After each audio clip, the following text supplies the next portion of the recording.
Assalamualaikum dan salam kemerdekaan. Anda bersama saya Hilman Jamil dalam Ruang Bicara. Dan kurang 3 jam saja lagi kita bakal meraihkan Hari Kebangsaan yang ke-65 tahun ini. Selepas 2 tahun negara dilanda pandemik dan kita juga tidak menyambut Hari Kebangsaan secara besar-besaran. Dan tahun ini Alhamdulillah akhirnya walaupun negara sedang menuju ke fasa endemik, namun perubahan itu juga menyaksikan rakyat dapat meraihkan Hari Kebangsaan yang ke-65 ini secara besar-besaran seperti yang normal sebelum pandemik melanda kita. Baik, saya nak kongsikan juga malam ambang biasanya akan disambut di kebanyakan negeri. Dan kalau terdekatnya di Kuala Lumpur ni, misalnya berada di Putrajaya dan juga di Dataran Kemerdekaan di Shah Alam, Selangor. Dan begitu juga di negeri lain seperti Ipoh, Johor dan juga seluruh negara meraihkan ambang kemerdekaan malam ini. Dan ia juga bersangkutan dengan topik Ruang Bicara malam ini, di mana topik kita adalah kira detik Hari Kebangsaan 2022. Saya tidak keserangan malam ini, saya akan ditemani oleh Profesor Dr. Durishah Idrus, Profesor Hubungan Industri dan Dasar Awam Universiti Teknologi Malaysia, yang akan bersiaran bersama saya secara maya melalui talian Zoom. Assalamualaikum Prof.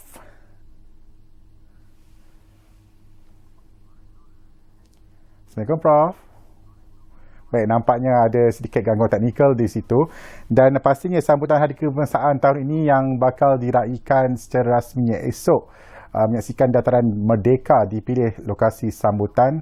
Dan kalau kita imbas kembali hari ini, pelbagai acara raptai yang telah pun berlangsung sejak awal pagi tadi. Kalau anda berada di Kuala Lumpur misalnya, di ruang udara Kuala Lumpur sebenarnya kalau di sebelah pagi terdengar bunyi-bunyi jet yang melalui ruang udara di sekitar Kuala Lumpur pagi tadi untuk sebagai persiapan raptai penuh Hari Kebangsaan 2022. Baik, kita akan lagi sekali kita akan bersama dengan Profesor Dr. Durishah Idrus, Profesor Hubungan Industri dan Dasar Awam Universiti Teknologi Malaysia. Assalamualaikum Prof. Assalamualaikum warahmatullahi wabarakatuh. Baik Prof, kurang 3 jam saja lagi kita bakal meraihkan Hari Kemerdekaan Malaysia yang ke-65 Prof. Mungkin Prof melihat selepas 2 tahun negara dilanda pandemik dan tiada sambutan Hari Kebangsaan misalnya, pastinya tahun ini menjadi penantian buat semua untuk meraihkan Hari Kebangsaan bersama-sama dengan para pemimpin kita di Dataran Merdeka nanti. Ya, Hilman, saya rasa itu ialah yang sepatutnya berlaku pada esok hari. Dan saya tadi menyaksikan juga siaran di televisyen kita bahawa sambutan pada malam ni telah pun bermula. Maknanya di kebanyakan negeri dan juga secara langsungnya sudah pun ada pesta ataupun sambutan yang berbentuk kita kata berbentuk hiburan, tetapi saya jangka ianya agak akan berkait dengan sempena kemerdekaan negara kita yang ke-65 tahun ini. Hilman. Baik Prof, kalau kita lihat sudah tentunya setiap kali sambutan Hari Kebangsaan ini, acap kali kita akan mengimbas kembali apa yang perlu kita terapkan kepada generasi sekarang ini dan juga generasi ke depan nanti, erti kemerdekaan yang mereka faham dari sudut kemerdekaan Malaysia ini. Mungkin yang lahir tahun sebelum merdeka dan juga ketika negara menuntut kemerdekaan faham erti ini kerana mereka merasainya. Namun bagi generasi Y dan Z misalnya, ia mungkin perlu diperjelaskan. Dan kaedah apa yang sesuai Prof untuk bagi mereka memahami erti kemerdekaan ini? Ya, itu ada satu persoalan yang besar, Hilman. Bagaimana untuk kita menerapkan rasa sangat memahami dan rasa perasaan bahawa kemerdekaan itu sangat penting. Walaupun telah 65 tahun berlalu, ianya telah dilalui menerusi satu perjuangan yang panjang. Maka golongan muda mungkin tidak merasakannya secara langsung, Hilman. Dan kita tidak dapat mempersalahkan mereka sekiranya mereka tidak merasainya, kecuali kita telah pun berusaha berkongsi dengan mereka, terutama dalam bentuk pendidikan. Dan pendidikan zaman ini pun telah telah sangat berubah. Kita tidak boleh terlalu mengharap bahawa semua pelajar akan membaca, walaupun kita amat inginkan generasi muda yang sangat membaca, terutama tentang sejarah negara kita sendiri. Tetapi ini adalah sesuatu yang perjuangan juga di pihak kita selaku pendidik sebagai contohnya, selaku majikan, selaku pemimpin masyarakat, selaku pemimpin negara. Bagaimanakah untuk menerapkan perasaan cintakan negara, rasa seronok apabila 31 Ogos berlaku dan apabila 16 September tiba, kita merasai bahawa itu adalah tarikh keramat negara kita bebas daripada 100 tahun lebih kita dijajah oleh British, dan kemudiannya kita berjaya juga bersatu Persekutuan Tanah Melayu Sabah dan Sarawak, dan pada 2 tahun ada Singapura bersama dengan kita daripada 63 hingga 65, dan kita mencipta satu nama yang sebenarnya mungkin belum lagi menjadi sebuah negara maju mengikut acuan kita sendiri, tetapi kita adalah tergolong dalam negara membangun yang pesat membangun, most advanced developing nation. Kita bukanlah negara dunia ketiga dan kita bukan sekadar negara membangun. Harapan kita 2020 dulu kita nak jadi sebuah negara maju mengikut acuan kita sendiri, betul. Kemudiannya berlaku beberapa peristiwa, cabaran dan politik, ekonomi dan sebagainya dalam dan luar negara. Perkara itu telah belum berjaya kita lakukan, tetapi sebenarnya Malaysia sentiasa berhasrat untuk melahirkan sebuah negara berdaulat yang rakyatnya berbilang kaum, berbagai agama, budaya, bangsa, bahasa dan sebagainya, tetapi bersatu di bawah satu payung Malaysia. Jadi bagaimana? Pada pandangan saya, pertama sekali ada pendidikan, tetapi kaedah pendidikan itu mungkin perlu sangat kita kata muda, sangat mesra dalam kalangan jiwa golongan remaja. Sebagai contohnya, adakah mereka didedahkan dengan tokoh-tokoh, adakah mereka dibawa melawat, adakah dibuat perkongsian-perkongsian yang menyentuh jiwa dengan sejarah kita.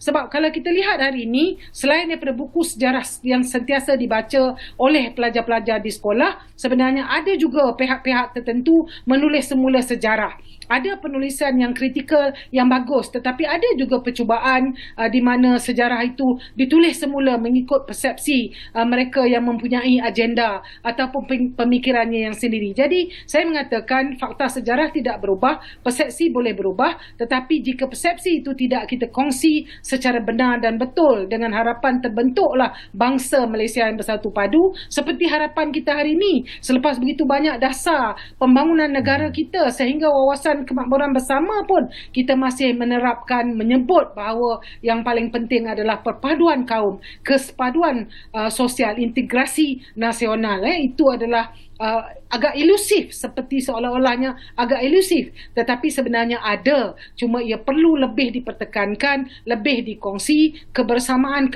kita lebih dikongsi dalam kalangan pelajar, dalam kalangan pelajar sekolah, pelajar universiti, IPT dan sebagainya, dan juga kita yang sedang bekerja, majikan juga turut sama bertanggungjawab, sektor awam juga, sektor swasta, semua kita selaku rakyat Malaysia adalah sangat bertanggungjawab untuk menunjukkan bahawa kita adalah bangsa Malaysia yang bangga 65 tahun telah pun merdeka dari satu penjajahan. Hilman. Baik, Prof. Tentunya setiap negara mempunyai cabaran dalam nak mengekalkan kemerdekaan itu. Bagi konteks Malaysia, kalau Prof, pada pandangan Prof melihat apa cabaran kita, adakah dengan masyarakat madani kita ini, Melayu, Cina, India dan juga Sabah dan Sarawak ini, ia begitu sukar untuk kita kekalkan ataupun bagaimana? Saya tidak menganggap sukar untuk mengekalkannya. Ia sedang berlaku. Sebenarnya jika kita seharian di Malaysia, di mana sahaja, di tempat membeli belah, di tempat kita bekerja, mungkin di kawasan di mana sesak kerana kita dalam perjalanan, sebenarnya tidak langsung wujud, kecuali kes-kes anomali.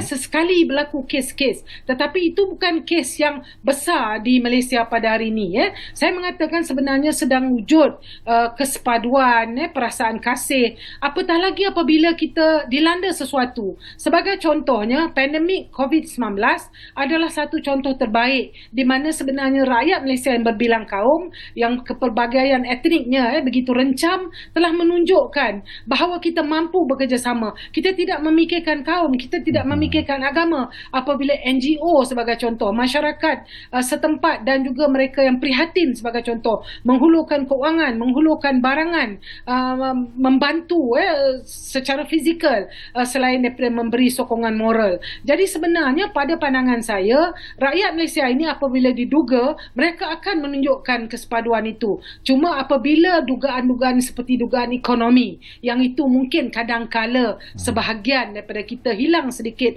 pertimbangan untuk bersikap selaku bersikap dengan lebih matang, dan itu pada saya adalah perkara yang biasa sahaja. Sebab di negara-negara lain juga berlaku piket, mogok, tunjuk perasaan yang berleluasa kadang-kala di jalanan dan sebagainya. Di Malaysia ini tidak berlaku, dan kita baru saja mendengar siang tadi bagaimana Yang Amat Berhormat Perdana Menteri cuba kita kata menguruskan ataupun memberikan berita-berita baik kepada pekerja-pekerja 1.28 juta pekerja-pekerja penjawat awam, walaupun tidak memenuhi keseluruhan permintaan mereka. Harus diingat, 2 minggu yang lalu Presiden QPEX mengatakan sekiranya 9 keinginan kami ini tidak dipenuhi oleh kerajaan sebelum bubarnya parlimen, sebelum pilihan raya yang seterusnya selepas pilihan raya umum, kami akan berpiket. Tetapi tadi saya mendengar sendiri Presiden QPEX mengatakan walaupun tidak seluruhnya diterima tuntutan mereka terhadap kerajaan selaku majikan penjawat awam, tetapi sebahagiannya telah dipenuhi oleh kerajaan. Di sini kita nampak bahawa di sektor penjawat awam itu birokrasi akan terus berlangsung dengan baik. Cuma lebih kompetens, lebih cekap, lebih memenuhi hasrat kita kata orang awam dan sebagainya, itu perlu dipertingkatkan. Tetapi nampaklah kesatuan sekerja terbesar sektor awam memahami keadaan di mana apabila keadaan terdesak seperti sekarang, di mana sokongan diperlukan, amat-amat diperlukan, tetapi cabaran juga besar. Apa yang disebut oleh Yang Amat Berhormat Perdana Menteri itu telah akan menyebabkan perbelanjaan lebih daripada 1 bilion ringgit.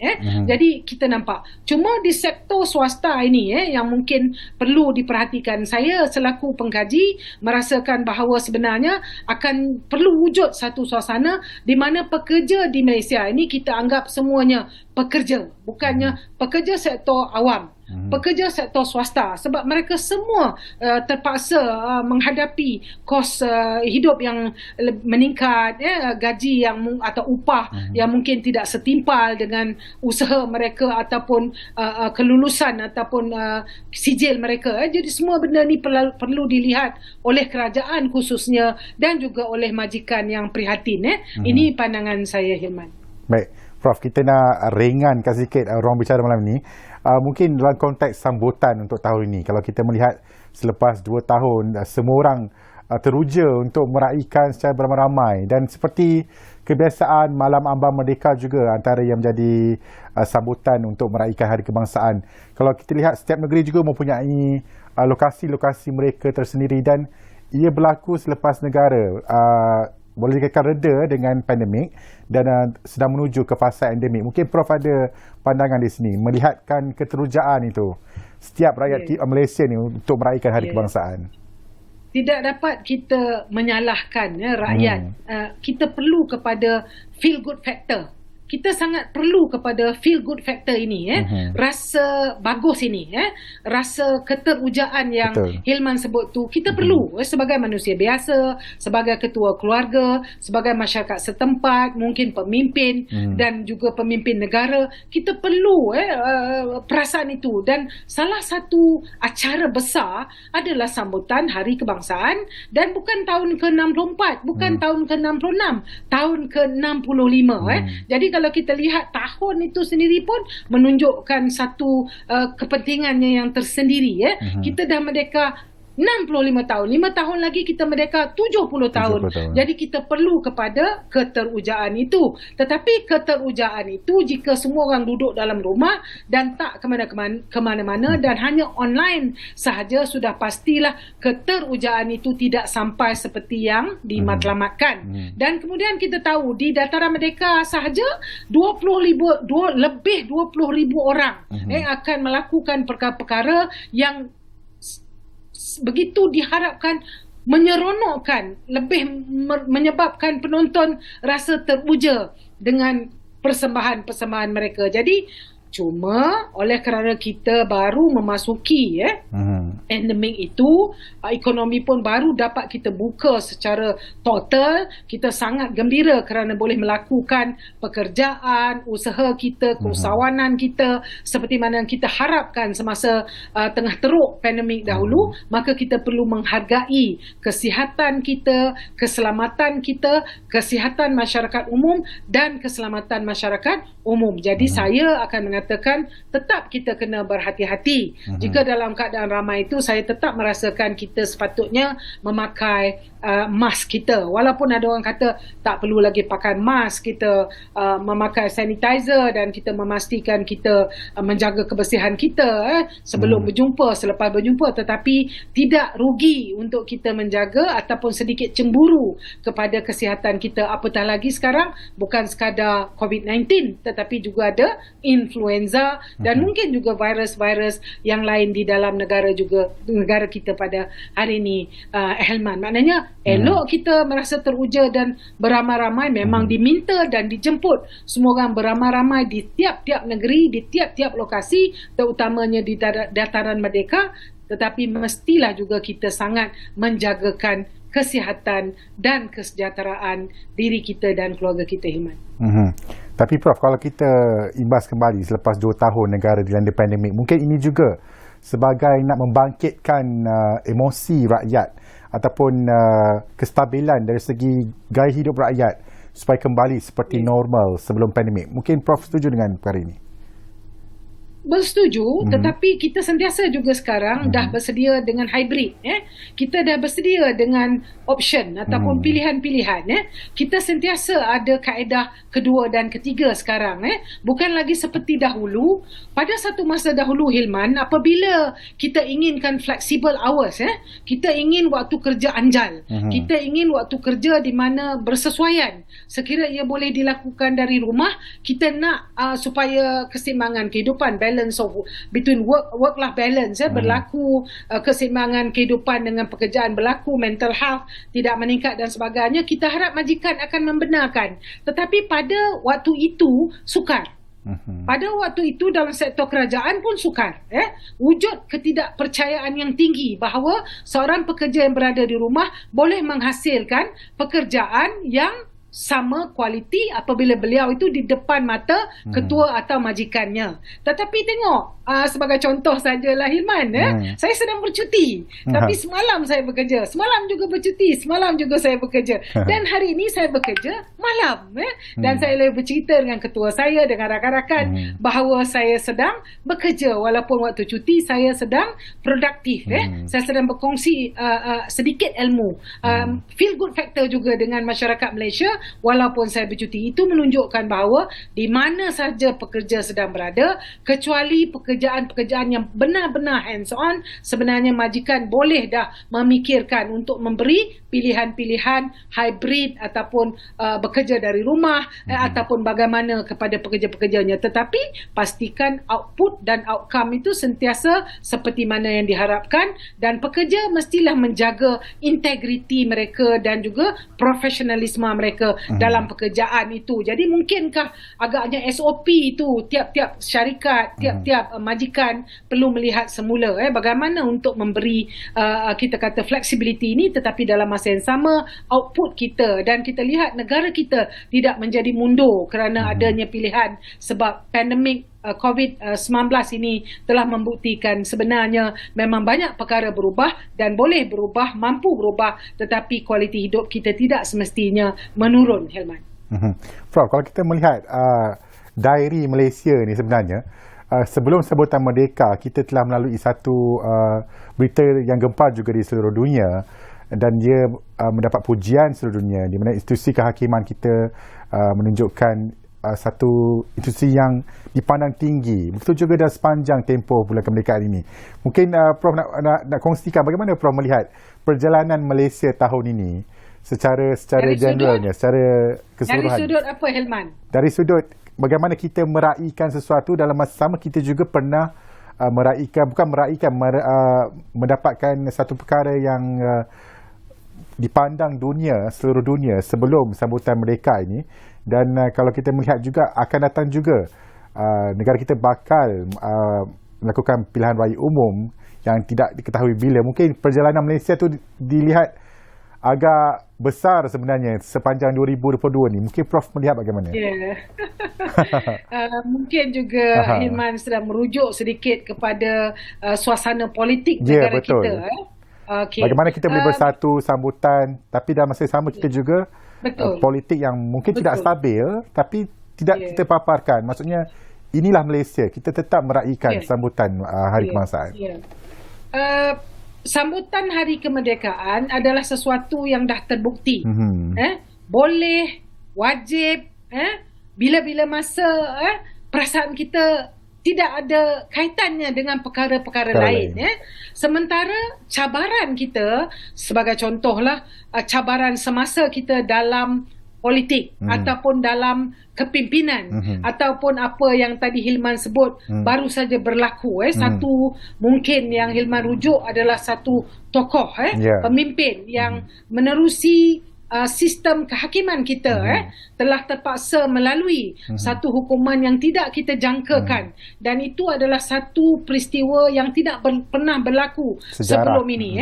Saya merasakan bahawa Malaysia sedang mengalami satu proses kematangan yang agak luar biasa, dan kita tidak dapat menghalang kematangan ini. Harus diingat, dalam pilihan raya umum yang akan berlaku tidak lama lagi, saya menjangkakan mungkin agan tahun ini juga ataupun awal tahun depan. Apabila kita akan baca bajet 2023 kita tak lama lagi dipercepatkan. Jadi desas-desus mengatakan kemungkinannya kita akan ada pilihan raya umum yang seterusnya tak lama lagi. Jadi apakah ini maksudnya? Walaupun ramai menulis dan mengulas pakar-pakar politik, dan saya bukan seorang pakar penganalisis politik, tetapi saya merasakan bahawa betul begitu banyak parti politik, mungkin parti politik bergabung, mungkin juga parti politik ini tidak bergabung, mungkin sebahagian kecil daripada calonnya akan menang, akhirnya terpaksa membuat kerajaan gabungan. Semua itu mungkin berlaku dalam pilihan raya kita yang seterusnya ini. Tetapi saya menyatakan itu semua akan pasti menunjukkan kematangan politik Malaysia.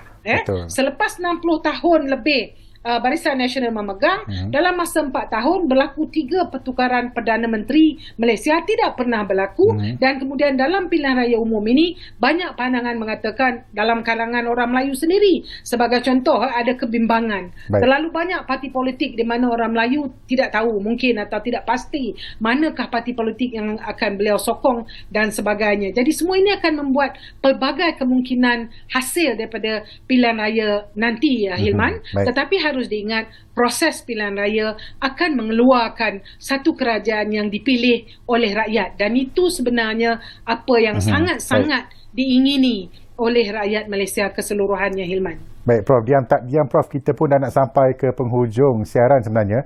Berbaki kurang 1 minit Prof, mungkin harapan Prof untuk sambutan Hari Kebangsaan tahun ini. Ya, Hilman, terima kasih. Okey, kepada semua rakan-rakan, kepada semua pendengar, kepada semua penonton, selamat menyambut Hari Kebangsaan Malaysia yang ke-65 tahun. Dan tak berapa lama lagi, saya ingat berapa belas hari selepas ini, 16 hari, kita akan menyambut pula sambutan Hari Malaysia. Rakan-rakan sekalian, pendengar, penonton, mari kita sama-sama rasakan bahawa kita adalah rakyat Malaysia yang sama-sama ingin maju jaya, sama-sama merasakan kasih, taat, setia, cinta kepada negara kita dan sangat hormat kepada kemerdekaan kita, dan dalam pada kita memajukan diri kita, keluarga kita, masyarakat kita, mungkin juga kaum kita, rakyat kita harus diingat kepada orang lain. Sentiasa kita ingat bahawa di samping kita dan keluarga kita ada masyarakat Malaysia, dan sentiasa kita perlu tunjukkan dia diri kita dalam keluarga kita, di luar masyarakat, di mana saja, bahawa kita adalah masyarakat Malaysia yang mampu bekerjasama, boleh tidak ada rasa ragu-ragu antara satu sama lain, memandang satu sama lain dengan penuh kasih selaku rakyat Malaysia. Demikian Hilman. Selamat Hari Merdeka. Terima kasih Profesor Dr. Durisha Idrus, Profesor Hubungan Industri dan Dasar Awam UTM. Baik Prof, selamat Hari Kebangsaan Prof. Selamat Hari Kemerdekaan ya Prof, terima kasih. Baik, nampaknya itu saja ruang bicara malam ini, dan pastinya sambutan Ambang Merdeka malam ini akan diraihkan sebentar saja lagi, kurang 2 jam saja lagi saya kira. Namun bagi anda yang berada di ibu kota ataupun di setiap ibu negeri masing-masing, pastikan anda meletak parkir kenderaan di tempat yang betul dan juga pastikan jarak supaya kita dapat mengatasi daripada dijangkiti COVID-19 walaupun negara sedang pun menuju endemik ketiga ini. Selamat Hari Kebangsaan yang ke-65. Sama-sama kita jaga diri kita. Salam keluarga Malaysia. Saya Wan Jamil. Jumpa lagi. Assalamualaikum.